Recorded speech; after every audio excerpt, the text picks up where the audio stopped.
Ողջունենք ձեզ հարկերի ներկաներ, Աստակ լսարանի հարկերի բարեկամներ։ 86, այո, այսօրվա մեր հանդիպումը 86-րդն է Աստակ լսարանի հետ, եւ մենք այսօր հյուր պիտի ունենանք, ինչպես մեր կողվածներում մեջան արդեն ցեզի ծանոթ է, մեր այսօրվա տասախոսն է Դիգին Աշխեն Փասենցյանը, պատմության մագիստրոս։ Նյութ ունենք այսօր մեր նյութն է հայոց ցեղասպանության գործադրության ընթացքին Օսմանյան բանակի եւ զինված այլ գազམ-որումներու ներգրավվածությունը 1914-ին 1918։ Ապրիլյան եղերնի ողջագործման սեմին այս նյութը ընդրեցինք մեր հարկերի տասախոս Դիգին Աշխեն Փասենցյանի հետ, որ ներկայացնե իր զեկույցը, իր նյութը, ինչպես մեր բարի սովորության իր զեկույցեն հետ, Դիգին Աշխենի զեկույցեն հետ, մենք մեր հարցումներով կամ մեջբերումներով ավելի եւս կխորանանք որոշ մանրամասնության շուրջ։ Նախ հերթեցերն է Դիգին Աշխեն, եթե պատրաստ եք, հարթագծերն է հրամեցեք։ Բարև ձեզ։ Բարև ձեզ։ Շատ կարևոր թեմայի շուրջ եմ այսօր ուզում խոսել։ Ինչպես հայտնի է, օգտվելով պատերազմական իրավիճակից, առաջին համաշխարհային պատերազմի տարիներին երիտուրքերն Արևմտյան Հայաստանում եւ Օսմանյան կայսրության մյուս հայաբնակ վայրերում իրագործեցին ցեղասպանական հանցագործություն հայ բնակչության նկատմամբ, ում միջոցով իրականացվեց հայերի ցեղասպանությունը, պետական որ կառույցներն էին առավելապես պատասխանատու հանցագործությունների համար։ Այս հարցերին անդրադարձան առաջին աշխարհամարտի ավարտից հետո Օսմանյան Թուրքիայում հիմնված ռազմական դատարանները, որոնք սակայն պատասխանատվությունից խուսափելու նպատակով պատերազմական հանցագործությունների համար պատասխանատու նշանակ ճանաչեցին Միություն եւ Առաջադիմություն կուսակցությանը ենթակա հատուկ կազմակերպությանը, իսկ ռազմական եւ ներքին գործերի նախարարությունների ենթակա կառույցներին, բանակին, ժանդարմերիային, ոստիկանությանը շրջանցեցին դատավճիռ կայացնելով միայն այս կառույցների առանձին անդամների վերաբերյալ։ Այսօր էլ Թուրքիայի Հանրապետությունը հետևողականորեն ժխտում է անցյալ դարասկզբին կատարած իր մեծագույն ոչիրը, խուսափելով պետական պատասխանատվությունից։ Հետևաբար այս իմաստով խիստ արդիական է ցեղասպան գործողություններին Օսմանյան կայսրության պետական ուժային կառույցների զինված անկանոն խմբավորումների ներգրավվածության եւ դրա աստիճանի ուսումնասիրումը, պետական պատասխանատվության հիմնավորումը։ Հայտնի է, որ զորակոչը սկսեց իրականացվել 1914 թվականի մայիսի 12-ին ընդունված զորակոչի մասին լրացուցիչ ժամանակավոր օրենքի համաձայն, իսկ հիմնական օրենքն ընդունվել էր 1909 թվականի օգոստոսի 7-ին եւ գործածության մեջ մտել 1910 թվականի մարտից։ Սկզբում զորակոչվեցին հայերից 20-ից 45 տարեկանները, ապա 15-ից 20 եւ վերջում 45-ից 60 տարիքային խմբի ներկայացուցիչները եւ վերջիններս օգտագործեցին որպես բեռնագիրներ ռազմական հանդերձանքի փոխադրման համար։ Երկար ժամանակ հայերը Օսմանյան կայսրությունում համարվել են որպես անվստահելի տարր, երբեմն նաեւ նրանց դավաճանի պիտակը որակել։ Սակայն ամեն դեպքում հարց է առաջանում, ինչու առաջին աշխարհամարտի հայտարարումից հետո այդ անվստահելի եւ դավաճան համարվող հայերին միևնույն է զորակոչեցին Օսմանյան բանակը։ Արդյոք զորակոչն այն առաջին փուլը չէր, որով սկիզբ էր դրվելու կանխամտածված ցեղասպան քաղաքականությանը։ Ասվածի լավագույն վկայությունը հայերի զորակոչի իրականացման եղանակներն են, որոնք ներկայացված են ինչպես օտար վավերագրերում, այնպես էլ ականատես վերապրողների հուշագրություններում եւ լույս են սփռում զորակոչի իրականացման ողջ ընթացքի վրա։ Մեկ մասնավոր օրինակի վրա փորձենք զորակոչը պատկերացնել, թե ինչպես է տեղի ունեցել։ Վանի գավառի Արճակի շրջանի Սևան գյուղի բնակիչ վերապրած Պողոս Ավետիսյանը զորահավաքի մասին հայտնում է հետևյալը. Սկզբում ոստիկանների միջոցով ուղարկում են գյուղի զորակոչիկների անունները, ոստիկանները օրերով մնալով գյուղում ամեն տեսակ սանձարթակություններ էին գործադրում, զանազան պատրվակներով մտնում էին տները եւ բռնություններ իրականացնում կանանց նկատմամբ։ Կառավարության հրամանով այրում էին խույս տվողների տները, բռնագրավում ունեցվածքը, ձերբակալում ծնողներին, եղբորը, շատ անգամ կնոջը։ Լինում էին դեպքեր, երբ շարժական եւ անշարժ ունեցվածքը բռնագրավում եւ դարձնում էին պետական սեփականություն, կամ տունը չայրելու դիմաց ոստիկանները կաշառք էին վերցնում։ Կաշառքը վերցնելուց հետո հեռանում էին, ապա գալիս էին նոր ոստիկաններ, որոնք տունը այրում էին։ Այսինքն ամեն դեպքում հայ բնակչությունը ենթարկվում էր խիստ հալածանքների զորակոչի ընթացքում։ Զինծառայության մասին օրենքի վերլուծությունը թույլ է տալիս պնդել, որ հայերի զորակոչի ընթացքում բազմաթիվ օրինախախտումներ են եղել։ Մասնավորապես տվյալ օրենքի 66-րդ հոդվածի համաձայն զորակոչիկների առաքման պաշտոնյաներին, որոնց մեջ մտնում էին սպաները, ենթասպաները եւ հարկ եղած դեպքում նաեւ նրանց տրամադրված ոստիկանները, արգելվում էր ճանապարհին զինվորների հանդեպ որևէ մեջբերում եմ գեր վարմունք ունենալ։ Ակնհայտ է, որ այս հոդվածը խախտվել է զորակոչի ժամանակ, քանի որ բազմաթիվ փաստեր կան այն մասին, որ զորակոչված հայ զինվորների մի մասին մինչև զորանոց հասնելն էին կոտորել։ Մասնավորապես այս մասին է վկայում Վանում կազմակերպված դիմադրությունը, որն իրականացվել էր այն ժամանակ, երբ իմացել էին, որ զինվոր տանելու պատրվակով հավաքված երիտասարդներին ոստիկանները սպանել էին։ Այս փաստը եւս մեկ անգամ ցույց է տալիս, որ զորակոչը ընդամենը պատրվակ էր հայ տղամարդկանց ոչնչացնելու եւ այդպիսով մնացյալ բնակչության կոտորածն ավելի դյունին դարձնելու համար։ Զինվորական ծառայության մասին օրենքի խախտումներից բացի զորակոչվելու նկատմամբ ամենամեծ անվստահությունը հայերի մոտ առաջացավ այն խտրականությունից հետո, երբ թուրքերին ուղարկում էին մոտիկ տեղերում զինծառայություն անցնելու, իսկ հայերին հեռավոր վայրեր էին ուղարկում։ Նրանցից շատ քչերին էր հաջողվում իրենց մոտիկ բնակավայրերում գրանցվել, հաշվառվել, այն էլ միջնորդությունների շնորհիվ։ Հեռավոր վայրեր տեղափոխվող գնդերի մեջ ընդգրկելու նպատակը հայերին իրենց բնակավայրերից հեռացնելն էր։ Մինչդեռ զինծառայության նոր օրենքի 37-րդ հոդվածով զինծառայության վայրը վիճակահանության պետք է ընտրվեր, այլ ոչ թե կամայականության սկզբունքով։ Զորահավաքի ժամանակ չի կատարվել նաև զինծառայության օրենքի 64-րդ հոդվածի պահանջը, ըստ որի որոշված օրը զորակոչիկների չներկայանալու պատճառների օրինական եւ ոչ օրինական լինել-չլինելը պետք է ստուգվեր համապատասխան հանձնաժողովի կողմից։ Եվ առանց հիմնավոր պատճառների չներկայացողների անունները պետք է հանձնվեին քաղաքային իշխանություններին հետապնդելու եւ ձերբակալելու համար։ Իրականում զորահավաքից խուսափած հայ տղամարդկանց չներկայանալու պատճառները հանձնաժողովում ոչ միայն չէին քննվում, այլև հենց այդ պահին չներկայացողների տներն այրում էին եւ հալածանքների ենթարկում նրանց հարազատներին։ Մինչդեռ պետք է հետապնդեին եւ ձերբակալեին միայն զորակոչից խուսափողներին, այլ ոչ թե նրանց ընտանիքի անդամներին։ Օրենքի խախտման մասին է վկայում նաեւ Դերջանի Բագարիչ գյուղից վերապրած Գրիգոր Քեշիշյանը, որը 1914 թվականի նոյեմբերին բանտից դուրս գալուց հետո ունեցել էր պաշտոնական թուղթ, որպես բանտարկյալ զինծառայությունից ազատված լինելու մասին։ Չնայած դրան, դեռ անկողնային հիվանդ լինելու ժամանակ թուրքերը պաշարել էին նրա տունը, փաստաթուղթը վառել եւ նրան էլ հարկադրել զինծառայության գնալ։ Ինչպես տեսնում ենք, Օսմանյան կառավարությունը զորահավաքն իրականացրել էր կայսրության օրենսդրության կոպիտ խախտումներով, ինչը հայ բնակչության շրջանում արդարացված կասկածներ էր առաջացրել, թե արդյոք զորակոչն իրականացում է օսմանյան հայրենիքը պաշտպանելու նպատակով։ Այս իրողություններից ելնելով բացարձակապես արդարացված չեն այն հայերի դասալքության եւ ուրեմն դավաճանության մեղադրանքները, որոնք լուրջ կասկածներ ունենալով զորահավաքի ապօրինի նպատակների վերաբերյալ զորակոչից խուսափելու միջոցով էին փորձում իրենց կյանքը փրկել։ Մեկ մասնավոր օրինակով փորձենք նաև պատկերացնել, թե ինչու էին հայերը զորակոչից խուսափել։ Մասնավորապես բերենք Վանի օրինակը, այստեղ հայերը հրաժարվեցին ենթարկվել զորակոչին, թեև նահանգապետ Ջևդեթը պահանջել էր հայերից 4000 զինվոր տրամադրել, սակայն սկզբում հայերը որոշել էին ենթարկվել զորակոչին, սակայն հետագայում մտափոխվել էին, քանի որ համոզվել էին, որ Ջևդեթը պատրաստվում է սպանել այդ 4000 հայերին։ Նրանք լուրջ հիմնավորում ունեին դրա համար։ Պարզվում է, որ էրերի 12 երիտասարդներ, որոնք դեռ 20 տարեկան չկային, թուրք ժանդարմների կողմից հրամայվել էին գալ Վան գրանցվելու, որպեսզի երբ հասնեն զորակոչային տարիքին, պատրաստ լինեն կառավարության կանչին։ Հանդիսավոր երթումներով, վստահեցնելով անհանգստացած մայրերին եւ հարազատներին, որ ոչ մի վնաս չի լինի տղաներին, ժանդարմները նրանց ուղեկցել էին իրենց տներից կարճ հեռավորության վրա, բլուրներում գտնվող մի փոքր խոր եւ կրակել բոլորին։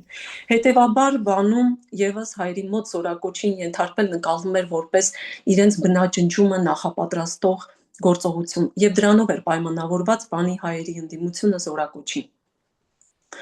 Ուրեմն զորակոչի ընթացքում օրինախախտումներն ու բռնությունները, տղամարդկանց ոչնչացումն իրականացում են մեծ մասամբ ոստիկանական ուժերի,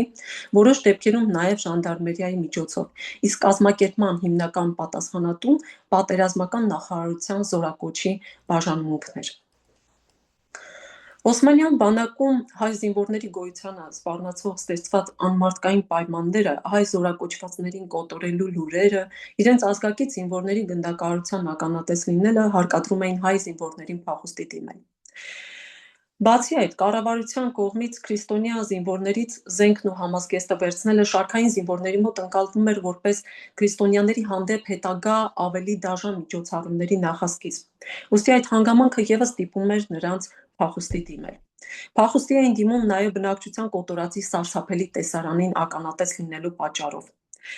Հայ բնակչության, մասնավորապես իրենց ազգականների տեղահանության և ֆիզիկական ոչնչացման մասին ստացվող տեղեկությունները, բնականաբար Օսմանյան բանակում ծառայող հայ զինվորների շրջանում ողջամիտ կասկածներ էին առաջացնում նաև սեփական ապագայի հետ կապված։ Նրանք համոզվում էին, որ անգամ իրենց զինվորագրումը Օսմանյան բանակում որևէ կերպ չի ապահովագրում իրենց ընտանիքների և հարազատների անվտանգությունը, որոնք նույնպես ենթարկվում էին բռնի տեղահանությունների և կոտորածների։ Ուստի նույն ճակատագրին չարժանանալու նպատակով հայ զինվորների մի մասը հանգում էր փախուստի գաղափարին։ Փախուստի պատճառ էր նաև այն, որ ռուսական զորքերի առաջխաղացումը կանգնեցնելու նպատակով թուրքական հրամանատարությունը հայ զինվորներին որպես թնդանոթի միս ուղարկում էր առաջին գիծ ոչնչանալու նպատակով։ Չնայած որ թուրքերը հալածանքների թիրախ էին դարձրել հայերին, այդուհանդերձ քուրդ և թուրք դասալիկների համեմատ փախուստի դիմաց հայ զինվորների թիվը բավականին քիչ էր։ Այս առումով հետաքրքիր տեղեկություն է հաղորդում Օսմանյան կայսրությունում գերմանական ռազմական առաքելության ղեկավար գեներալ Լիման ֆոն Սանդերսը։ 1915 թվականի հունիսին Կարինի շրջանում, ըստ նրա, դասալքում էին հենց թուրք զինվորները, որոնց թիվը 1916 թվականին հասնում էր մինչև 30,000-ի, իսկ 1918 թվականին թուրքական բանակում ավելի շատ դասալիկներ կային, քան զինվորներ։ Մուշի շրջանում փախուստի դիմաց հայ զինվորների թիվը ընդամենը 6-ից 8% էր կազմում, մինչդեռ մահմեդականներինը 30-ից 40%։ Իսկ թե ինչու էին դասալքում Օսմանյան բանակից, պատճառներից մեկը հայտնում է ավստրո-հունգարական մի վավերագիր, ըստ որի զորքերը բարձիթողի վիճակում էին, տառապում էին կարիքից, այստեղից էլ բազմաթիվ դասալիկներ։ Ըստ Լիման ֆոն Սանդերսի, պատերազմի առաջին տարիներին թուրքական բանակում հաշվում էր 300,000 դասալիկ, որոնք թիկունքում զբաղվում էին ավերով և թալանով։ Ինչ վերաբերում է հայերի փախուստի դեպքերին, այդ մասին թուրքական աղբյուրները բավականին ուռճացված տվյալներ են հաղորդում, ինչը իրականությանը չի համապատասխանում։ Մասնավորապես մենք ունենք մի կարևոր փաստ, որը լրիվ հակառակն է ապացուցում։ Գևորգ 5-րդ կաթողիկոսը 1916 թվականի դեկտեմբերի 29-ին ներկայացրած իր մի զեկուցագրով հայտնում է, որ տասնյակ հազարավորներից միայն մոտ 2000-ին էր հաջողվել այս կամ այն կերպ անցնել ռուսական բանակի կողմը, կարծելով, որ դա էր փրկության միակ ճանապարհը։ Սակայն այս 2000 հայերը, իբրև թշնամու գերիներ, թուրք զինվորների հետ աքսորվել էին Սիբիր, որտեղ ավելի վատթար պայմաններում էին գտնվում, քան թշնամի պետությունների գերիները և նույնիսկ թուրքերը։ Հայերի փախուստը պայմանավորված էր նաև այն հանգամանքով, որ Կովկասյան ճակատում ռուսական և թուրքական բանակներում հայ զինվորները կռվում էին միմյանց դեմ։ Տարածված տեսակետ կան նաև այն մասին, թե թուրքական իշխանությունները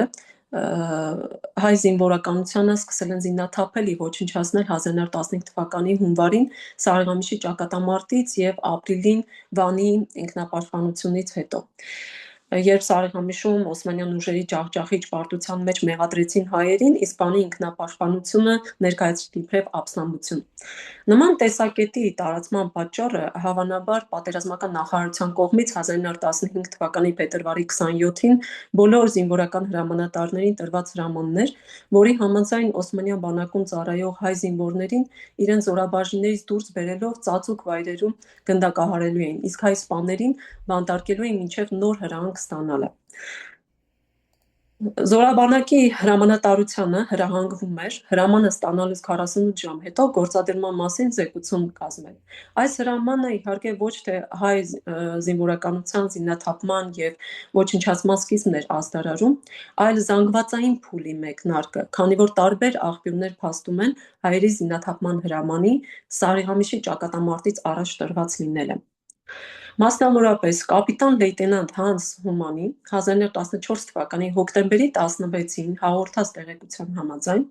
1914-ի հոկտեմբերին արդեն կազմվել էին հույներից եւ հայերից բաղկացած աշխատանքային գումարտակներ։ Թուրք հետազոտող Բեյողուն եւս նշում է, որ 1914 թվականի հոկտեմբերի 17-ին բանվորական գնդեր կազմելու հրամանագիրը դրվեց գործակցության մեջ։ Եվ ամեն գյուղում զինվորական պարտավորություն չկատարող 16-ից 20 եւ 45 տարեկանից բարձր տղամարդկանց հանձնարարվեց աշխատել գյուղատնտեսության բնագավառում։ Երրորդ բանակի հրամանատար գեներալ Հասան Իզեթի ծածկագիր հեռագրից պարզում է, որ թուրք-գերմանական գաղտնի դաշինքի կնքումից եւ հայերի զորակոչից 7 շաբաթ անց 1914 թվականի սեպտեմբերի 24-ին հայերի զինաթափման հրամանն արդեն տրված էր։ Իսկ զինաթափումից հետո հայերը հայտնվեցին Օսմանյան բանակի մատակարարման, ճանապարհներ կառուցող եւ փոխադրություններ կատարող բանվորական գումարտակներում, որտեղ նրանք ճնշող մեծամասնություն էին կազմում։ Դեռ զորակոչի հայտարարման հաջորդ օրն էր պատերազմի նախարարությունը հրաման տվել Բալկանյան պատերազմներում ծառայած գումարտակների անունը կրող եւ ծառայությունը շարունակող միավորումների փոխարեն կազմավորել հնարավորինս ոչ մահմեդականներից բաղկացած բանվորական գումարտակներ։ Ի զինվորական հրամանատարության հաջորդ քայլը այդ գումարտակներում աշխատող հայ զինվորների համար այնպիսի պայմանների ստեղծումն էր, որոնք կնպաստեին նրանց ոչնչացմանը։ Բազմաթիվ վկայություններ կան այն մասին, որ զորահավաք կատարելուց հետո զինվորներին ուղեկցում էին ոչ թե զորանոց, այլ ճանապարհին կոտորում էին։ Եղել են դեպքեր, երբ հայ զորակոչիկներին սպանելու հետևանքով անգամ բախումներ են եղել հայ գյուղացիների եւ ժանդարմների միջեւ։ Մասնավորապես ներքին կարկառից Բիթլիսի նահանգից 8 հայ զորակոչիկի տարել էին խիզան եւ ճանապարհին ժանդարմները 4-ին սպանել էին։ Հետո նոր զորք հավաքելու պատրվակով ժանդարմները գնացել էին նույն գավառակի Եղեգիս գյուղը եւ այնտեղ հրավիրել Զաուս եւ Կանկարուտ գյուղերի գյուղապետերին, որոնց այնքան էին ծեծել, որ չդիմանալով տեղնուտեղը մահացել էին։ Նույն օրը Ծկոր գյուղում ժանդարմները սպանել էին 12 տարեկան մի երեխա։ Այդ անիրավությունից զայրացած գյուղացիները Եղեգիսում սպանել էին 4 ժանդարմ, իսկ Ծկորում 2։ Բիթլիսից ոստիկաններ եւ ժանդարմներ էին ժամանել եւ կռիվ էր սկսվել։ Որոշ տեղեկությունների համաձայն հայերը վառել էին 4, իսկ ըստ այլ տվյալների 11 գյուղ, սպանել 2 գումարտակ ժանդարմների, որոնց թիվը հասնում էր 60-ի։ Չնայած որ զորակոչված հայ տղամարդկանց անվտանգությունը պիտի ապահովվեր զինված ժանդարմների ու հրամանատարության կողմից, այդուհանդերձ հայ զինվոր բանվորներին հաճախ անպաշտպան էին թողնում։ Հատկապես շատ էին հարձակումները 4-րդ բանակի շրջանի Ռաս-ուլ-Այն Բաղդադ գծի վրա։ Տեղի բեդվինները հարձակվում էին աշխատանքային գումարտակների վրա եւ եթե նույնիսկ ոչինչ չէին գտնում, գողանում էին նրանց օրավարձը։ Ինքնին հասկանալի է, որ միտումնավոր էին թողնում անպաշտպան, որպեսզի ավազակները հարձակվեն եւ սպանեն։ Իսկ ժանդարմներն ու ոստիկանները հաճախ իրենք էլ էին մասնակցում այդ հարձակումներին։ Ճանապարհային շինարարության համար հավաքագրված հայերից սովորաբար կազմում էին 300-ից 500 հոգանոց ջոկատներ։ Այդ խմբերն աշխատում էին մեկը մյուսից որոշակի հեռավորության վրա։ Թուրքական կանոնավոր ջոկատները հանկարծակի հարձակվում էին խաղաղ աշխատող բանվորների վրա եւ կրակում։ Նրանք, ովքեր փորձում էին փախչել, հետապնդվում եւ ոչնչացվում էին հեծյալ թուրքերի կողմից։ Խարվերդի նահանգի Մալաթիա քաղաքից վերապրած Հովհաննես Խանչարլյանի վկայության համաձայն Մալաթիայից հարավ-արևելք դեպի Խարվերդ տանող պողոտայի շինարարության վրա աշխատող 1200 հայ զինվոր բանվորներին, որոնց բերել էին Մալաթիայից, Ակնից եւ Արաբկիրից, սպանել էին բանտերից ազատված ավազակները։ Իսկ ինչ վերաբերում է աշխատանքային գումարտակների գնդակահարմանը, ապա ըստ Յոհաննես Լեպսուսի այն տեղի էր ունենում սպաների հրամանատարության տակ գտնվող ոստիկանության պաշտոնյաների հրամանով։ Օսմանյան պետության պատասխանատվության հիմնավորման տեսանկյունից կարևոր է պարզել նաև, թե որքանով է Օսմանյան բանակը ներգրավված եղել ցեղասպանական գործողություններին։ Այս առումով պետք է նշել, որ Օսմանյան բանակի տարբեր ստորաբաժանումների մասնակցության վերաբերյալ բազմաթիվ փաստեր կան։ Այսպես, երրորդ բանակի 102-րդ գնդի 3-րդ գումարտակի 2-րդ վաշտում ծառայած Բուլանախի Գյաբոլան գյուղից վերապրած Տիգրան Մուրադյանը վկայել է, որ Խորոմ Դյուզի Բասենի շրջանում տեղնացած այդ կռվի ժամանակ իր աչքով է տեսել, թե ինչպես թուրքական զորքը թշնամու դեմ կռվելու փոխարեն կրակ է բացել դիրքերում գտնվող հայ զինվորների վրա։ Իր առջև 16 հայ զինվոր է սպանվել։ Սա տեսնելով հայերից շատերը որոշել էին փախչել ռուսների կողմը։ Հասանկալեում թուրքերն իրենց կորուստները հաշվելիս արձանագրել են 100 հայ զինվորի անհետացման մասին, իսկ ըստ Տիգրան Մուրադյանի նրանք փախել էին իրենց զենքերով։ Այս դեպքն առիթ դարձնելով հայ զինվորներին զինաթափել և տեղափոխել էին աշխատանքային գումարտակներ։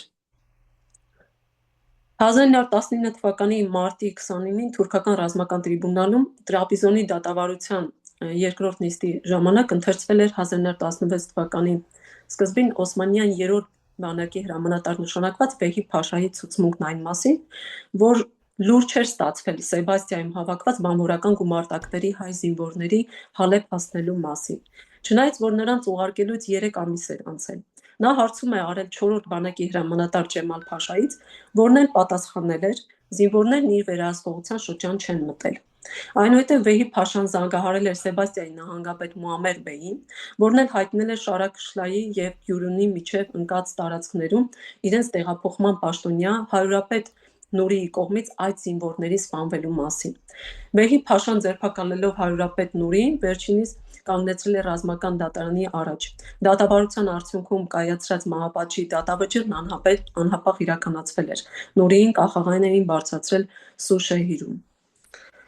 Այն, որ հրամաններն իսկապես բանակի միջոցով էին իրականացվում, հաստատում են նաև երրորդ բանակի 10-րդ գումարտակի անձնակազմի նախկին սպաներից պաշտոնաթող գեներալ Փերթև Փաշայի վկայությունը։ Համաձայն այդ վկայության երրորդ բանակի հրամանատար Քամիլն էր հայերի ջարդերի իրականացման գլխավոր պատասխանատուն, ինչն ապացուցելու համար հայտնել էր, որ իր մոտ են գտնվում Քամիլի կողմից իրեն ուղարկված հեռագրերը, որոնցով հրամայվել էր ջարդեր իրականացնել։ Քամիլի հրամանատարական շրջանից մի վերապրած հայ բժիշկ հայտնել էր, որ այդ նույն շրջանի հայ զինվորները խումբ սպանվել էին։ Հրամաններ կատարողներից մեկն էլ գեներալ Հալիլն էր։ Նրա հրամանատարության տակ գտնվող ստորաբաժանումներում ծառայեց մի թուրք սպա հաստատել էր, որ իրենց ստորաբաժանման բոլոր հայ սպաները և զինվորները կոտորվել էին Հալիլի հրամանով։ Հայ իրավաբան Գրեգորի Չալխուչյանն այս մասին ավելացնում է, որ Հալիլի հրամանով 800 հայ և արշավական զորքում 1000 զինվոր, սպա և բժիշկ է զինաթափվել և սպանվել այդ զորքի թուրք զինվորների կողմից։ Մեկ այլ վկայությամբ 6-րդ բանակի հրամանատարության շրջանում Ալի Իհսանը սպանել էր տվել աշխատանքային գումարտակների 10,000 քրիստոնյա զինվորների։ Խարբերդի զինվորական կառավարիչը, որը գործել էր նաև որպես նույն նահանգի ժամանակավոր կառավարիչ, նահանգային զորակոչային վարչության պատասխանատուն էր։ Նա մեղադրվում էր Մեզրեի և Խարբերդ քաղաքի հայ բնակչության և 7000 տղամարդուց բաղկացած աշխատանքային գումարտակների հայերի մեծաքանակ սպանդի մեջ։ Ավելին, բանակում գտնվող հայերին ոչնչացնելու գործում թուրք զինվորականների մասնակցության մասին են փաստում 1914 թվականի դեկտեմբեր և 1915 թվականի հունվար ամիսներին երիթուրքերի խիստ գաղտնի ժողովում ընդունված 10 հրամանները։ 8-րդ կետով հրամայվում էր համապատասխան միջոցների օգտագործման բնաջնջել բանակում գտնվող բոլոր հայերին և դրա իրականացումը թողնել զինված ուժերին։ Իսկ ժանդարմերիայի ներգրավման վերաբերող 4-րդ կետով, որով նախատեսվում էր Էրզրումի, Վանի, Խարբերդի, Բիթլիսի նահանգներում գործադրումը թողնել ժողովրդին, իսկ Ադանայում, Սեբաստիայում, Բուրսայում, Իզմիթում և Սմյուրնիայում ակտիվորեն օգնել մահմեդականներին կանոնավոր զինված ուժերով՝ ժանդարմերիայով։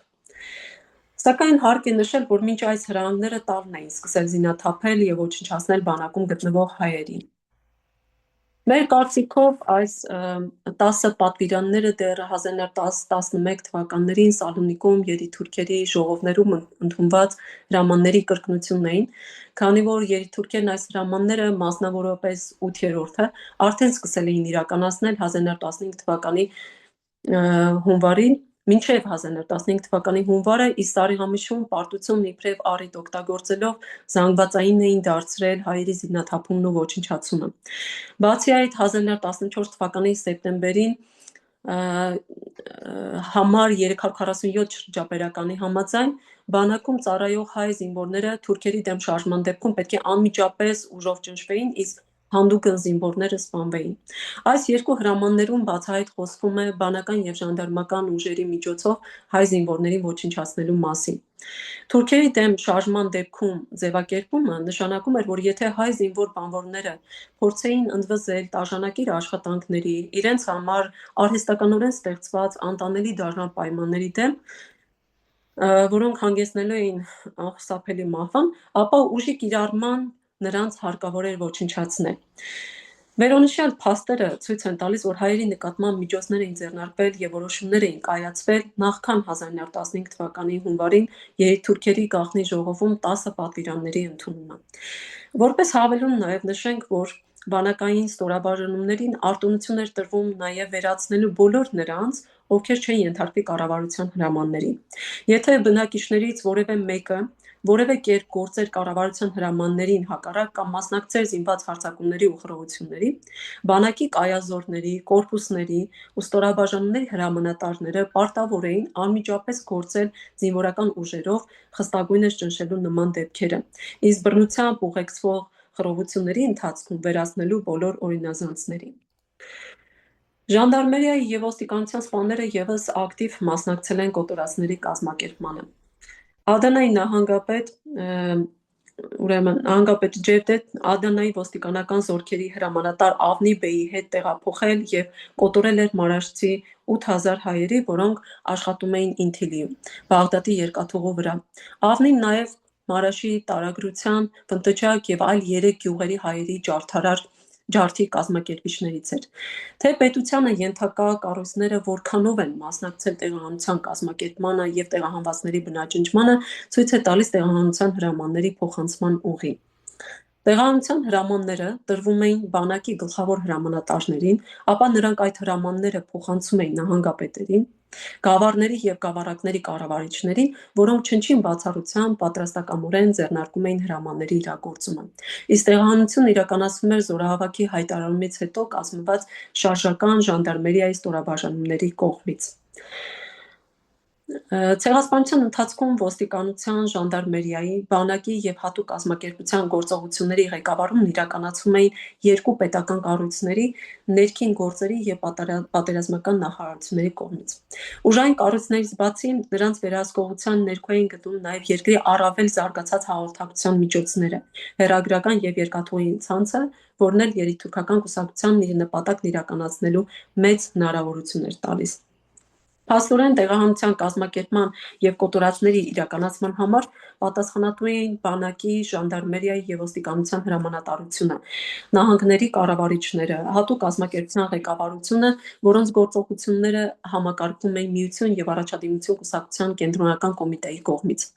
Կուսակցության անդամներն էլ իրենց հերթին լինելով նախարարությունների և այլ պետական կառույցների ղեկավարներ, ավելի էին հեշտացնում կոտորածների ծրագրի իրականացումը։ Միաժամանակ կուսակցության անդամ և բարձրաստիճան պաշտոնյա լինելու հանգամանքները պետությունն ու կուսակցությունը միաձուլում էին իրար, հետևաբար կատարված ոճրագործությունների հարցը քննելիս անընդունելի է պատասխանատվությունը դնել միայն մեկ կառույցի՝ երիտուրքերի կուսակցության վրա։ Հայերի ցեղասպանության համար պատասխանատու էր ողջ պետությունը։ Տեղական պաշտոնյաները կոտորածն ավարտին հասցնելու համար երբեմն հավելյալ զինուժ ուղարկելու նպատակով դիմում էին կամ անմիջապես բանակի հրամանատարությանը, կամ էլ հեռագրում էին նահանգապետին միջնորդելու համար։ Մասնավորապես, ըստ Թալիաթի 4-րդ բանակի հրամանատարությանն ուղղված ծածկագիր հեռագրի, գավառապետ Զեքին, նախատեսելով, որ սպանության գործողությունների համար հավելյալ աշխատուժ էր պետք լինելու, Ստամբուլից խնդրել էր 4-րդ բանակից հավելյալ ժանդարմներ ուղարկել Դեր էլ-Զոր։ Երկու շաբաթ անց նա ևս 300 զինվոր էր խնդրել 6-րդ բանակից։ Ինչպես հայտնի է, Դեր էլ-Զորում զեքին ոչնչացրել է 200,000 հայ։ Ուրֆայի շրջանի կառավարիչ Ալի Հայդար բեյը Ուրֆայի ինքնապաշտպանությունը ճնշելու համար հեռագրել էր Հալեբ եւ խնդրել զինվորական օգնություն, որն էլ ուղարկվել էր 1915 թվականի հոկտեմբերի սկզբին կանոնավոր գումարտակների տեսքով։ Վերոհիշյալ հեռագրերը եւ վկայությունները ցույց են տալիս, որ Թալիաթը օգտագործելով իր պաշտոնեական դիրքը առանցքային դեր է խաղացել տեղահանության կազմակերպման ժամանակ։ Հայերի բնաջնջման ողջ ընթացքում հատուկ կազմակերպությունը, ժանդարմերիան, բանակային ստորաբաժանումները, մահմեդական բնակչությունը եւ իշխանական կառույցները գործում էին համաձայնեցված։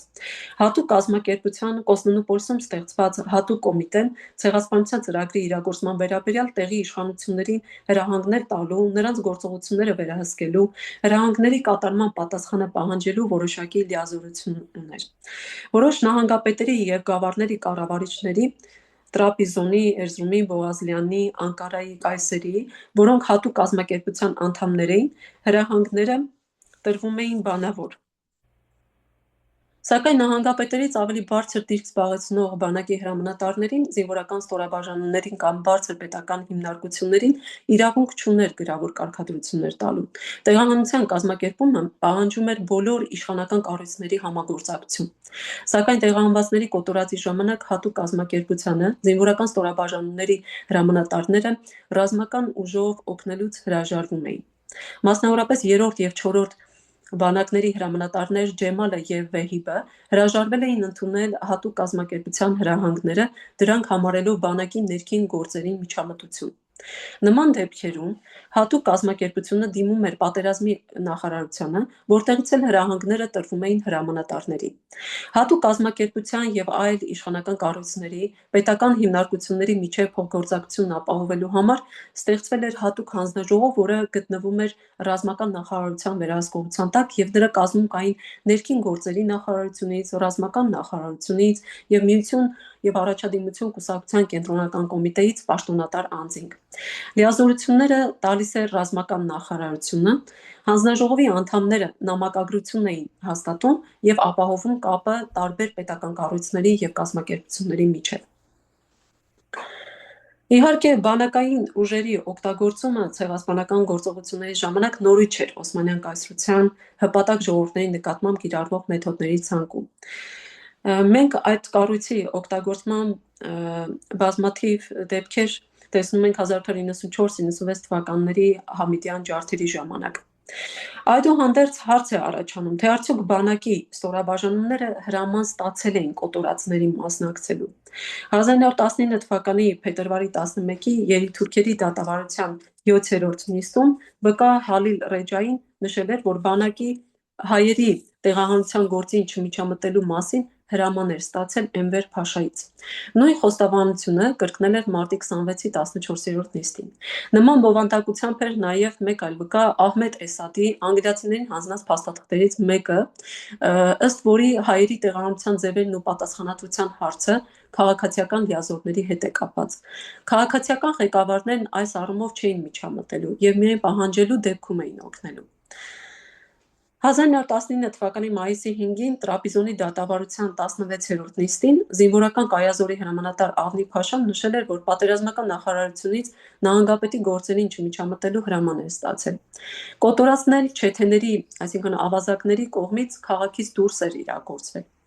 Թալիաթը պատերազմական վարչությանը, տեղական կայազորների հրամանատարներին եւ զինվորական բաժանմունքներին համոզում էր տեղահանությանը չմիջամտելու հրաման տալ։ Եվ այդ մասին մի շրջաբերականով ծանուցել էր նահանգի պաշտոնյաներին։ Ինչպես ցույց են տալիս բերված օրինակները, բանակի կոտորածների մասնակցությունը ի սկզբանե նախատեսված չի եղել։ Իսկ թե ինչու, պատմաբան Արսեն Ավագյանը հարցը պարզաբանում է հետևյալ կերպ, նշելով, որ բանակի տեղահանության գործընթացին եւ տեղահանված բնակչության ոչնչացմանը չմասնակցելը դասական ցեղասպանության ապացույցն է։ Եթե Օսմանյան կառավարությունը ցանկանար իրականացնել միայն տեղահանություն, ապա որպես ժամանակավոր միջոցառում տեղահանություն իրականացնել, ապա այն կկազմակերպել բանակային ուժերի միջոցով, այլ ոչ թե հատուկ կազմակերպության եւ նահանգների քաղաքացիական իշխանություններն էլ բնականաբար չէին ներգրավվի։ Բացառություն են կազմում ռազմաճակատին մերձակաշրջանները, Վանը, Մուշը, որտեղ բանակային ուժերը մասնակցել էին տեղահանությանը։ Սակայն արդյոք միայն այդ շրջաններում են բանակային ուժերը ներգրավել տեղահանության կազմակերպմանը։ Փաստերը վկայում են, որ Օսմանյան բանակի տեղահանության ընթացքում ներգրավվածությունը ավելի լայն աշխարհագրություն է ունեցել։ Վանից եւ Մուշից բացի այլ շրջաններում ևս ժանդարմների եւ հատուկ կազմակերպության հետ միասին Օսմանյան բանակի տարբեր ստորաբաժանումներ մասնակցել էին տեղահանված հայերի կոտորածներին։ Մասնավորապես Բաբերդում գտնվող 84-րդ պահեստային գնդին հրահանգվել էր ջարդել Վարազվահան գյուղում հավաքված հայերին։ Բաբերդի եւ Թորթումի հայերը բնաջնջվել են այս գնդի զինվորների կողմից։ Ռուսների մոտ գերի ընկած մի թուրք բժշկի օրագրից պարզվել էր, որ Բիթլիսի մոտ Միամայի վայրում գտնվել է 2000 հայ, ահապաններով շրջապատված։ Նրանք էլ իրենց հերթին էին սպասում, որովհետև տեղական ոստիկանության ուժերը չէին բավականացնում բոլորին միաժամանակ ջարդելու, ուստի Բիթլիսի կոտորածին ներգրավել էին 36-րդ զորաբաժնի զինվորները։ Այսպիսով, թեև երիտթուրքերի դատավարությունների ժամանակ տրված վկայությունների համաձայն բանակը տեղահանությանը չմիջամտելու հրաման էր ստացել, բայց որոշյալ փաստերը ակնհայտորեն ապացուցում են բանակային ստորաբաժանումների եւ զինվորականների ցեղասպանական գործընթացին անմիջական մասնակցության մասին, խնդիրն այն է, թե ինչու էին բանակային ստորաբաժանումներն ամեն դեպքում ներգրավել կոտորածների իրականացմանը։ Պարզվում է, որ ներքին գործերի նախարարությունը թեև սկզբում համոզել էր պատերազմական նախարարությանը բանակին չմիջամտելու հրաման տալ, սակայն հետագայում հաշվի առնելով, որ շատ վայրերում հայերը դիմադրություն էին ցույց տվել եւ ոստիկանությունը հաճախ դժվարացել էր կատարել հայ բնակչության տեղահանման եւ ոչնչացման առաջադրանքը, ուստի անհրաժեշտ էր համարել ոստիկանությանը կանոնավոր զորքերի կողմից օգնություն ցուցաբերելը։ Անդրադառնալով հայոց ցեղասպանության իրականացման գործում զինվորականության ներգրավման հարցին, կարելի է առանձնացնել բարձրաստիճան սպաներից կազմված 3 խումբ, որոնք այդ հանցավոր քաղաքականության հաջողության հիմնական առանցքն է եղել։ Առաջինը պլանավորման եւ թիկունքի ապահովման խումբն էր, որը գործում էր գլխավոր շտաբի 2-րդ բաժանմունքի գնդապետ Սեյֆի ղեկավարությամբ, երկրորդը կազմում էին տարատեսակ բանակային խմբեր, տարբեր ճակատների հրամանատարներ, որոնք էլ ենթարկվում էին հայկական նահանգների տարածքում գործող 3-րդ բանակի հրամանատար Մահմուդ Քամիլ Փաշային։ Իսկ 3-րդ խմբում ընդգրկված էին բանտերից ազատված հանցագործները։ Ահա այս 3 խմբերն էլ իրենց գործունեությամբ ապահովեցին ցեղասպանության որոշումների իրագործումը։ Բարձրաստիճան պաշտոնյաները սոսկ հրամաններ կատարողներ չեն եղել եւ ցեղասպանության որոշումներ կայացնելիս բավականին լուրջ դերակատարում են ունեցել։ Մասնավորապես 1915 թվականի ձմռանը հայ բնակչության ոչնչացումը կանխորոշող խիստ գաղտնի ժողովի 5 անդամներից մեկը գնդապետ Սեյֆին, Օսմանյան գլխավոր շտաբի 2-րդ բաժանմունքի ղեկավարն էր։ Մյուսը Իսմայիլ Ջանփոլատը մի երևելի սպա էր եւ կայսրության ազգային անվտանգության պատասխանատուն։ Մյուս երկուսը Նազիմը եւ Շաքիրը ռազմական բժշկության ներկայացուցիչներ էին։ Իսկ ռազմական բժիշկները, ինչպես հայտնի է, ցեղասպանության իրականացման ողջ ընթացքում հանդես էին գալիս որպես խորհրդականներ։ Մեկ այլ կարևոր եւ հետաքրքիր փաստ բանակային խողովակներով հրահանգների տրման եւ հայերի կոտորածների վերաբերյալ։ Պաշտոնաթող գեներալ Փերթև Փաշան վկայություն է թողել այն մասին, որ հայերի հանդեպ ոճրագործությունների համար առավել պատասխանատու անձը 3-րդ բանակի հրամանատար Մահմուդ Քամիլն էր, որն իր զեկույցները ներկայացնելիս չափազանցրել է որոշ դրվագներ եւ հայերի մեղադրել թուրքական ուժերի կրած պարտությունների մեջ։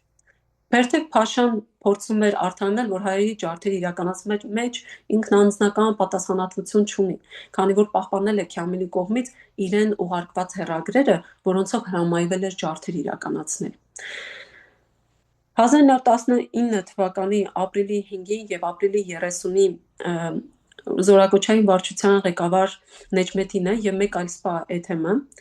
տեղեկություն էին տրամադրել Քամիլ Փաշայի կոտորածների ներգրավվածության մասին։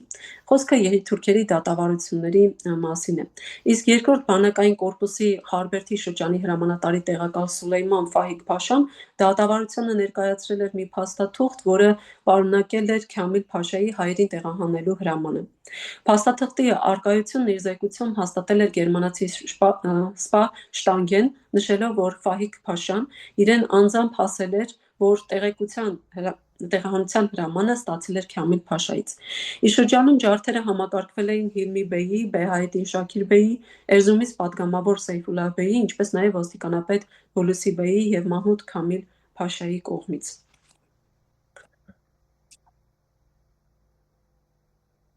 Այստեղից մենք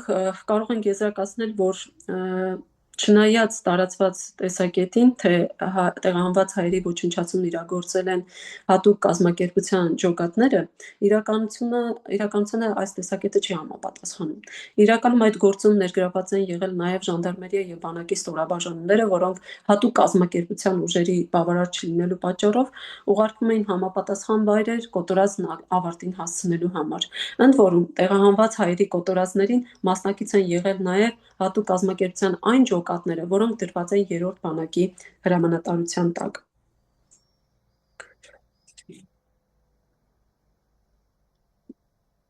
Գերմանա-հայկական ընկերության նախագահ Յոհաննես Լեպսյուսի հաղորդմամբ տղամարդկանց ոչնչացումը տեղահանությունների ժամանակ մեծ մասամբ տեղի էր ունենում ոչ թե քրդերի, այլ ուղեկցող ժանդարմների կողմից, իսկ տեղահանվածների զանգվածային սպանդի ժամանակ միասին էին գործում կանոնավոր գնդերը և չերքեզներից, քրդերից ու հանցագործներից կազմված հրոսակախմբերը։ Որոշ աղբյուրների համաձայն հայերի տեղահանության կազմակերպումը և տեղահանվածների սպանդի իրականացումը վերագրվում է միայն հատուկ կազմակերպության ջոկատների։ Այդ մասին բազմաթիվ են փաստերը, թե երի-թուրքերի դատավարությունների նիստերի ժամանակ տրված վկայությունները, թե հուշագիրների և թե միսիոներական ծառայություն իրականացնողների թողած տեղեկություններում բազմաթիվ են դրա մասին վկայությունները։ Հայկազան Ղազարյանը իր «Ցեղասպան թուրքը» ուսումնասիրությունում զետեղել է հատուկ կազմակերպության գաղտնի նիստերի որոշումների պատճեններ, որոնցում նշվում է, որ հատուկ կազմակերպության արհնարբու մարդասպանների գործն էր սպանել, կողոպտել և բռնաբարել հայերին գործադիր իշխանության հրամաններով։ Մշակվել է գործողությունների մանրակրկիտ ծրագիր, Թալյաթի հետ հերթականությամբ դասակարգվել էին բնաջնջվելիք հայերի քաղաքները և ավանները, կայսրության տարածքը բաժանվելու էր շրջանների և անհրաժեշտ չափով հրոսակախմբեր էին ուղարկվելու ճամբաների վրա որոշակի տեղեր, որտեղ նրանք սպասելու էին տեղահանվող հայերի քարավանների ժամանմանը։ Քաղաքային իշխանությունների պաշտոնյաներին հրահանգ էր տրվել ոստիկանների և ժանդարմների ուղեկցությամբ քարավանները դուրս հանել, հսկողության տակ պահել դրանք և հանձնել հրոսակախմբերի։ Որոշվել էր նաև սպանությունները վերջացնելուց հետո դիակները նետել նախապես պատրաստված խրամների, փոսերի մեջ և թաղել հանրային առողջությունը պահպանելու համար, իսկ կանանց աղջիկների բռնաբարության մասին լուռ մնալ։ Ահա այսպիսի որոշում կար, և այս ծրագրի կիրառումը հաստատվում է հետևյալ փաստով։ 1915 թվականի օգոստոսի 22-ի երեկոյան 700 մարդուց բաղկացած քարավանը տեղահանված Օրթաքյոյից, Հաջիքյոյից և Հալաջայից հասել էր Թեփեխան, Անգորայի նահանգ։ Ժանդարմները տղամարդկանց առանձին խմբերով և կապկպված ուղարկել էին մոտակա դաշտերից մեկը, ապա հրացանների կրակոցներով ազդանշան էին տվել հարևանությամբ պատրաստ վիճակում գտնվող մարդասպանների խմբերին։ Բոլոր տղամարդիկ և 12 տարեկանից բարձր պատանիները փայտերի, քարերի, դաշույնների, սրերի և դանակների հարվածներով սպանվել էին։ Սակայն սա դեռ չի նշանակում, որ տեղահանվածների կոտորածն իրագործել են միայն հատուկ կազմակերպության հրոսակները։ Ինչպես արդեն նշվեց, հարկ եղած դեպքում ժանդարմները ևս մասնակցել են սպանդին։ Պետք է նկատի ունենալ մի կարևոր հանգամանք ևս, որ հայերի կոտորածի իրականացմանը ներգրավված են եղել նաև հատուկ կազմակերպության այն ջոկատները, որոնք գտնվել են բանակի հրամանատարության տակ և անմիջականորեն ենթարկվել նրան։ Պատերազմի նախարար Էնվեր պնդել էր, որ կուսակցության կենտրոնական կոմիտեն թույլ տա կազմակերպությանը ներգրավել պետության ռազմական թևի ուժային կառույցներում։ Այսպես կազմված կադրերը դրվեցին Բալկաններում պատերազմներում փորձառու սպաների հրամանատարության ներքո և ենթակա էին երրորդ բանակին։ Եվ չնայած այս ստորաբաժանումները մասամբ նախատեսված էին թշնամու թիկունքում ապստամբական և հետախուզական գործողությունների համար, հետագայում վերաուղղվեցին ներքին անվտանգության առաքելությունների, որտեղ որպես թիրախ հիմնականում հայերն էին։ Այս փաստը խոստովանել է նաև Գլխավոր շտաբի հետախուզության երկրորդ բաժանմունքում ծառայող մի թուրք հետախույզ, նշելով, որ բանտերից ազատվածները պատերազմի նախարարության զորավարժարանում մեկ շաբաթ պատրաստվելուց հետո տեղակայվել էին արևելյան շրջաններում հայերի դեմ ամենասարսափելի հանցագործությունները կատարելով։ Մասնավորապես 1914-ի օգոստոսի դրությամբ երրորդ բանակի հրամանատարության տրամադրության տակ են եղել քրդերի ցեղային զորախմբերը, որոնք Համիդյան շրջանի տխրահռչակ այդ զորաջոկատներն էին ներկայացնում։ Մուշի կոտորածի մասին խոսենք, ուրեմն բանակային, ժանդարմական եւ նաեւ հատուկ կազմակերպության ավազակային ջոկատները լայնորեն ընդգրկված են եղել նաեւ հայերի ուրեմն ինքնապաշտպանական մարտերի ճնշման գործի։ Մասնավորապես դիտարկենք Մուշի իրադարձությունները, ինչ կատարվեց Մուշում 1915 թվականին։ Ուրեմն ինչպես հայտնի է, Մուշը շրջապատվել էր բոլոր կողմերից թնդանոթներով եւ թնդանոթային հարձակումների է ենթարկվել Մուշում ապաստանած բնակչությունը, ինչը խոսում է այն մասին, որ լայնորեն կիրառվել են նաեւ բանակային ստորաբաժանումներ, ժանդարմական ստորաբաժանումներ, ինչպես նաեւ քրդական ավազակային ոչ կանոնավոր զորաճոկատներ Մուշում կոտորած իրականացնելու համար։ Մուշի կոտորածը հատկանշական է դարձնում 3 հանգամանք։ Նախ թուրքական բանակը, քուրդ ավազակախմբերը եւ Օսմանյան կառավարության վարչակազմը ձեռքի տված աջակցել են Միություն եւ Արչադիմություն կուսակցության հրեշավոր ծրագրի իրականացմանը։ Երկրորդը այդ բանակի ծառայությունն անսովոր էր այն իմաստով, որ 10-ից 20 վաշտեր հատուկ կերպով Խարբերդից այնտեղ էին բերվել եւ թնդանոթների ցանցով էին պատել Մուշի հայկական թաղամասերը։ Ապա ռմբակոծություններով դրանք հիմնահատակ քանդել եւ ողջ հայ բնակչությանը իրենց տների փլատակների մեջ կործանել։ Չնայած որ միայն մի քանի տներ էին ամրացված եւ զինված դիմադրություն ցույց տալիս։ Եվ երրորդ հանգամանքը Մշո դաշտի 70-ից 80 հազարի հասնող հայ բնակչության ստվար մեծամասնությանը կանանց, երեխաներին, ծերերին, մարակների եւ ախորների մեջ լցնելով ողջ այրել էին։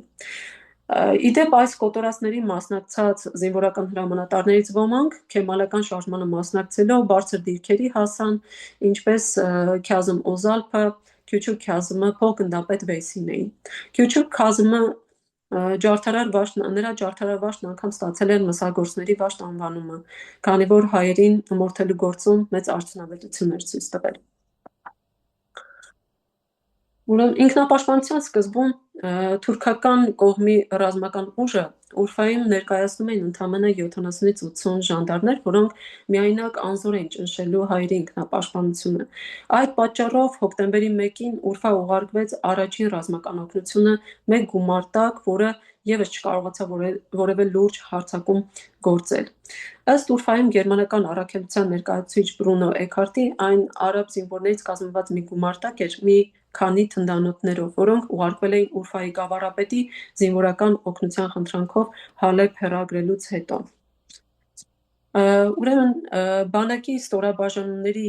ներգրավման մասին տեղեկություններ կան նաև այն բնակավայրերի վերաբերյալ, որտեղ հայերը ինքնապաշտպանություն են կազմակերպել։ Մենք դիտարկեցինք Մուշի, Ուրֆայի օրինակները, սակայն բանակային ստորաբաժանումները, ինչպես նաև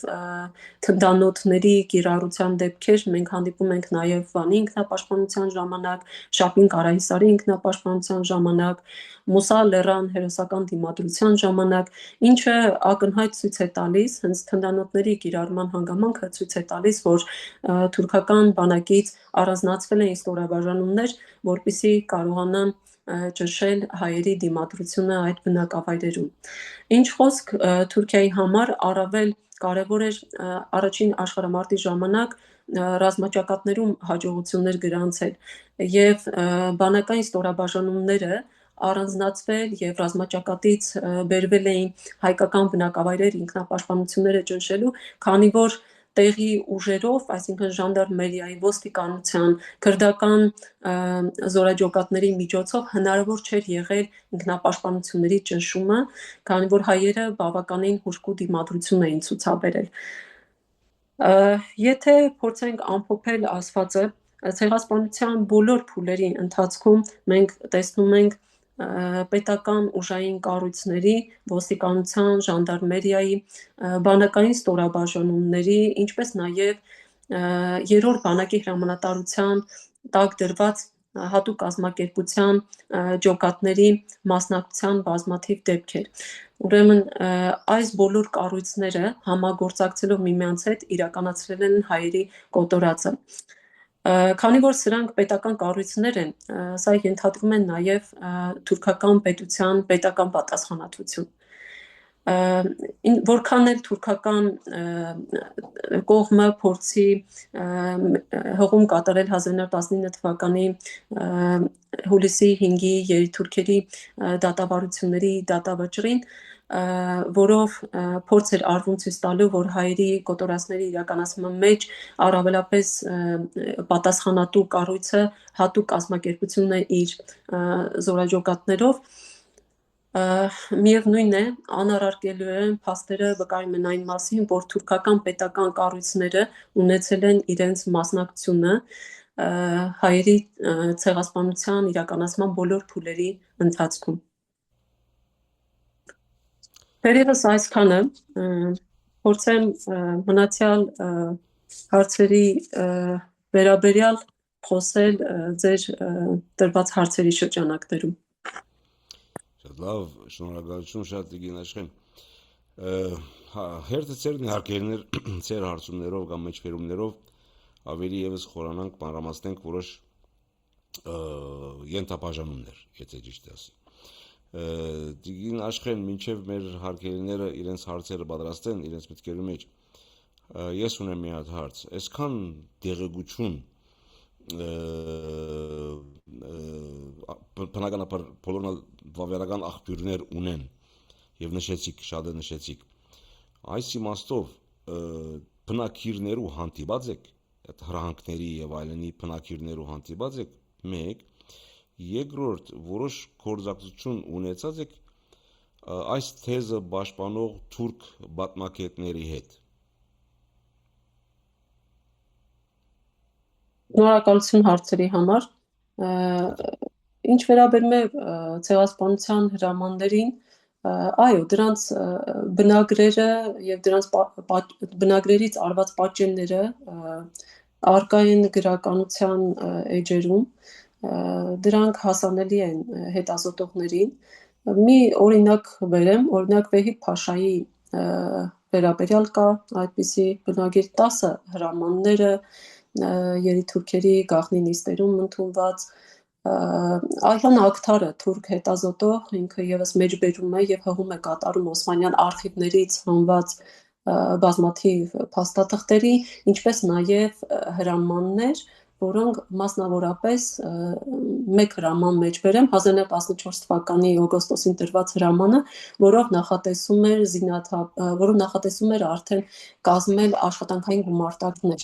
Այսինքն այս հրամանի միջոցով ցույց է տրվում, որ պարզ է դառնում, որ արդեն երիտուրքերը նախապես ծրագրել են, թե ինչ պետք է անեն հայերի հետ։ Զորակոչը պարզապես ձևական գործողություն էր հայերին հավաքագրելու, ձևականորեն ուղղակի զենք տվեցին, որոշներին օգտագործեցին ռազմաճակատներում, այդպիսով նրանց ոչնչանալու հնարավորություն տալով, իսկ մյուսներին էլ արագ կերպով ռազմական գործողությունների Կովկասյան ռազմաճակատում ռազմական գործողությունների սկզբամբ արագ կերպով զինաթափեցին եւ տեղափոխեցին աշխատանքային գումարտակներ։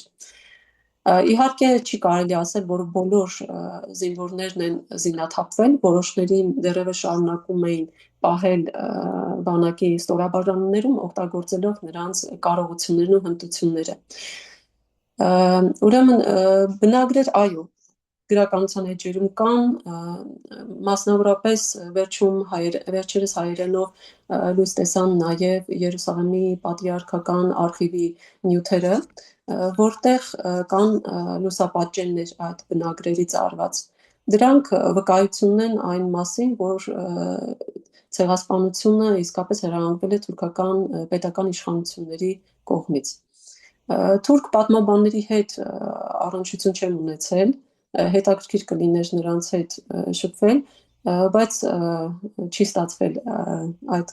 կապը հաստատել։ Պարզապես ծանոթ եմ նրանց հեռակա կարգով, նրանց գործերին, համացանցի միջոցով փորձում եմ տեղեկություններ հավաքել դրանց աշխատությունների վերաբերյալ, նրանց գործունեության վերաբերյալ, այսպես։ Արիթ ունեցել եմ հանդիպել Թամեր Ակչամին, որ Ահա, այս այո, իմաստով բավական հետախուզություններ եւ այլն դրած եւ ինքը հայտնաբերեց բնակիր, այսինքն ուղագի բանը օրիգինալ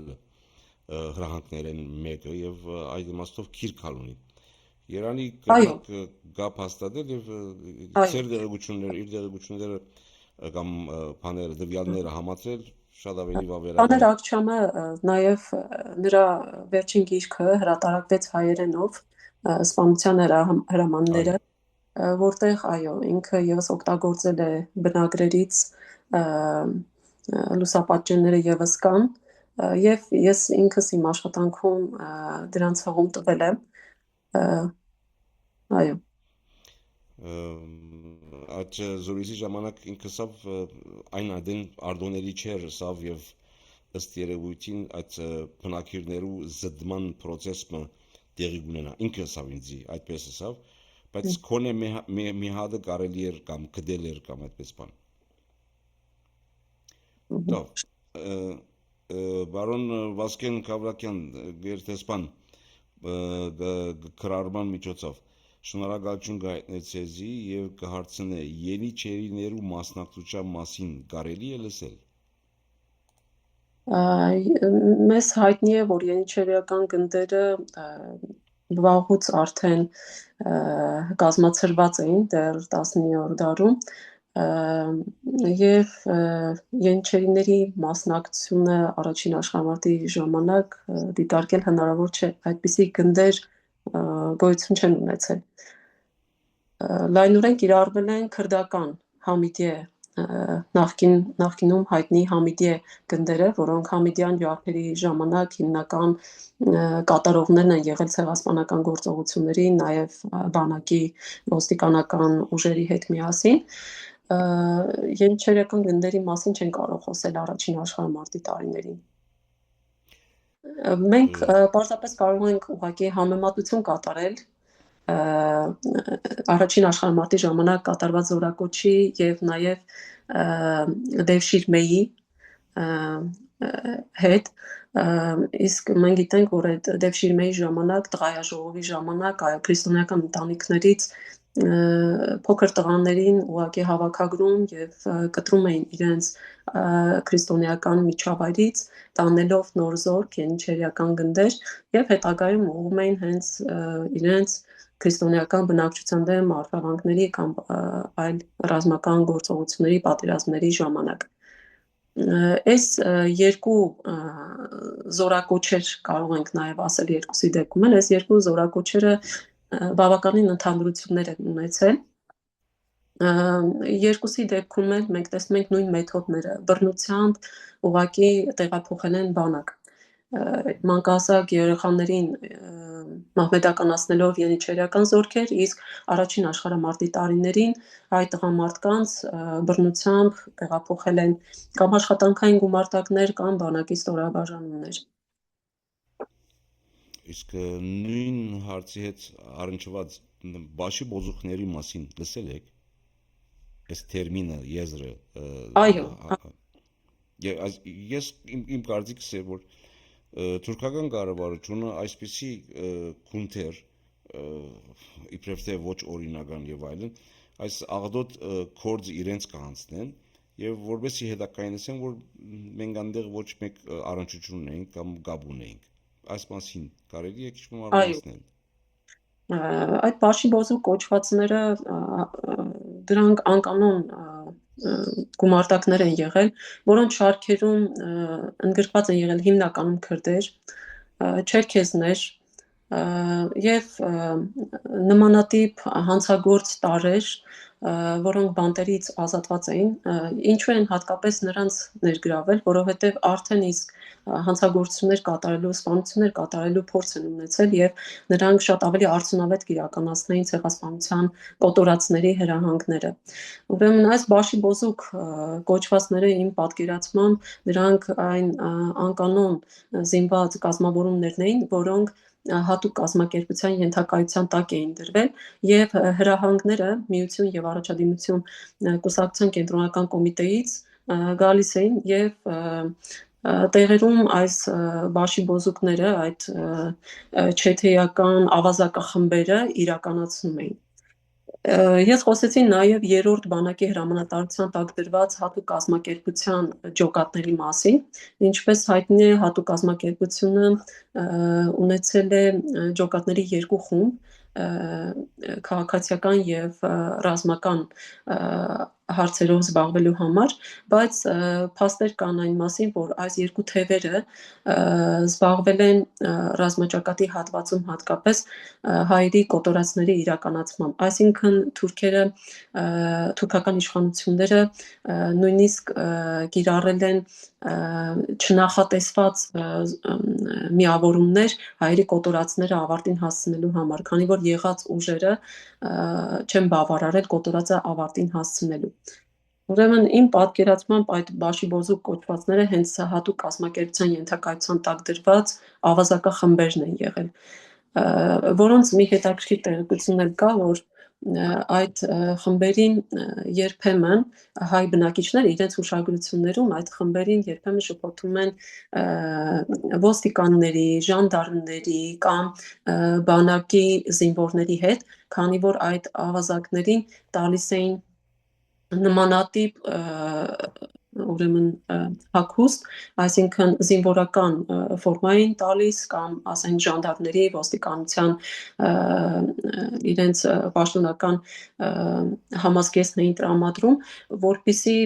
պաշտոնական ձևակերպում տան նրանց գործունեությանը, բայց իրականում դրանք եղել են ավազակներ, որոնք ազատ են արձակված եղել բանտերից կամ հավաքագրված քրդեր են եղել հենց այդ քուրդ աշիրետներից, որոնց խոստանում էին հայերի ունեցվածքը, այսինքն ազատություն էին տալիս հայերի ունեցվածքը թալանելու, կողոպտելու եւ դրա դիմաց պայմանավորվում էին, որ քրդերը պետք է իրականացնեն հայերի կոտորածներ։ Մի հետաքրքիր փաստ էլ ասեմ, որ քրդերի հետ խառնված Վանի շրջանում նաև եզդիներն են մասնակցել հայերի կոտորածներին։ Այսպիսի փաստեր կան այդ բաշիբոզուկ կոչվածների վերաբերյալ։ Ինչ վերաբերում է թուրքական տեսակետին, թե հենց նրանք են իրականացրել հայերի ցեղասպանությունը, փաստեր կան բազմաթիվ, որոնք անառարկելիորեն ապացուցում են, որ միայն հատուկ կազմակերպության այս ավազակախմբերը չեն իրականացրել։ Իհարկե, մեծ հաշվով թուրքերը հույսը դրել էին հենց այս կազմակերպության ավազակախմբերի միջոցով կոտորածների կազմակերպման վրա, բայց շատ տեղերում հայերը լուրջ դիմադրություն են ցույց տվել, մասնավորապես խոսքը մեր ինքնապաշտպանական մարտերի մասին է Վանում, Ուրֆայում, Շապին-Կարահիսարում, Մուսալեռան, ինչպես նաև գյուղական բնակավայրերում եւս դիմադրություն է կազմակերպել եւ մենք տեսնում ենք, որ թուրքական իշխանությունները հատուկ կազմակերպության ջոկատների միջոցով հաճախ դժվարացել են հայերի դիմադրությունը կոտրել եւ կազմակերպել տեղահանությունը դեպի անապատային շրջաններ։ Իսկ դա իրականացնելու համար հարկավոր էին ավելի մեծաքանակ ուժեր։ Այդ պատճառով ռազմաճակատներից դուրս էին բերում որոշակի քանակությամբ բանակային ստորաբաժանումներ, ժանդարմական ստորաբաժանումներ, ժանդարմերիան եւ ոստիկանությունը հիմնականում ուղեկցողի դեր են կատարել, սակայն երբ հասել են նշված վայրը, որտեղ պետք է քարավանը, ասենք շարասյունը տեղահանվողների հանձնվեր ավազակախմբերին կոտորածի համար, տեսնելով, որ այդ հատուկ կազմակերպության ավազակախմբերը չեն կարողացել արագ կերպով իրականացնել կոտորածը, ուղեկցող ժանդարմները եւ ոստիկանները եւս միացել են հատուկ կազմակերպության ավազակախմբերին։ Այո, փաստորեն այդ ավազակախմբերը հաուցեր ցնտանոթ չունեին։ Հաուցեր ցնտանոթը դրամատրողը թուրքական բանակ էր, չէ՞։ Այո։ Նույն տակտիկը նաև կգարձեք, որ օգտագործվեց Արցախի վրա հարցակման ժամանակ։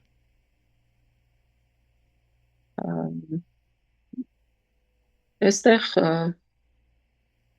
ինչ իմաստով Արցախի վերջին դեպքերն է խոսքը Վարձկաններ կային 2000 թվականին։ Այո, այս փորձառությունը թուրքերը վաղուց են ունեցել եւ միշտ դա կիրառել են հավաքագրելով այնպիսի տարրերի, որոնք ունակ են հանցագործություններ իրականացնելու։ Իհարկե Արցախի հետ կապված դեպքերը շատ ուսումնասիրված չեն, դրանք դեռևս պատմություն չեն դարձել եւ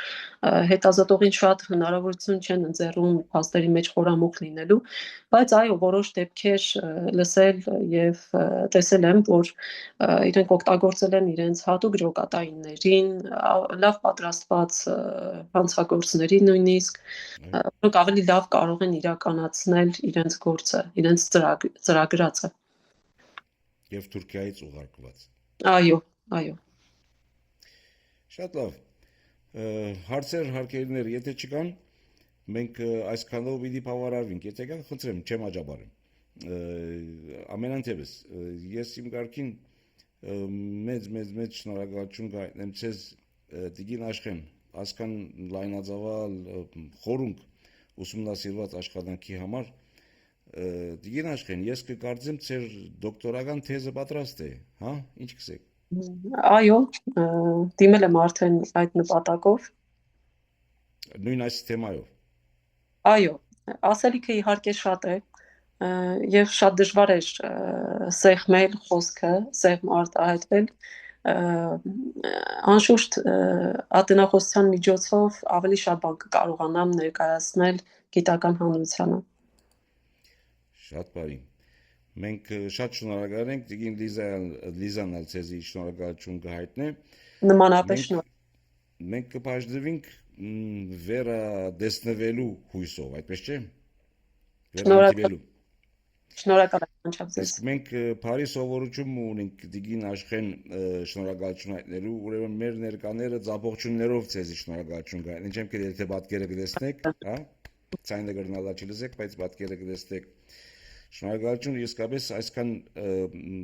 խորաթափանց մանրամասնություններու համար, բաներ, որ մեզի համար ծանոթ չէին, հավասիկ դուք լուսավորեցիք եւ հուսամ ձեր աշխատանքը ավելի կբեղմնավորվի եւ կտարածվի։ Ինչպես ասի, գրգին տեսնվելու հույսով կբաժնվենք մենք այսօր, իսկ հարգելիներ մենք այսպեսով պիտի ավարտենք, ներողություն, հարմեցեք Տիկին Աշխեն։ Ես նույնպես շնորհակալ եմ ձեզ։ Այո, այս համաժողովին մասնակցելու համար եւ մեծագույն սիրով, այո, կրկին հանդիպելու հույսով ձեզ հաջողություն եմ մաղթում։ Շնորհակալություն, կրկին։ Լավ, այսքանով բավարարվենք, մեր հաջորդ հանդիպման մասին կհայտարարենք շուտով, հարգելի ներկաներ,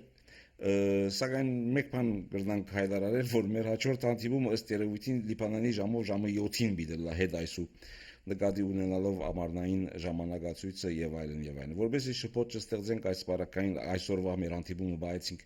Լիբանանի ժամով 6-ը, բայց հաջորդին կարծես թե ժամը 7-ն պիտի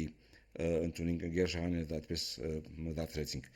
Մինչ մեր հաջորդ հանդիպումը ձեր բոլորին կմաղթենք խաղաղություն, երջանկություն, մտքի հանգստություն, առողջություն բնականաբար։ Առայժմ ցտեսություն ձեր բոլորին։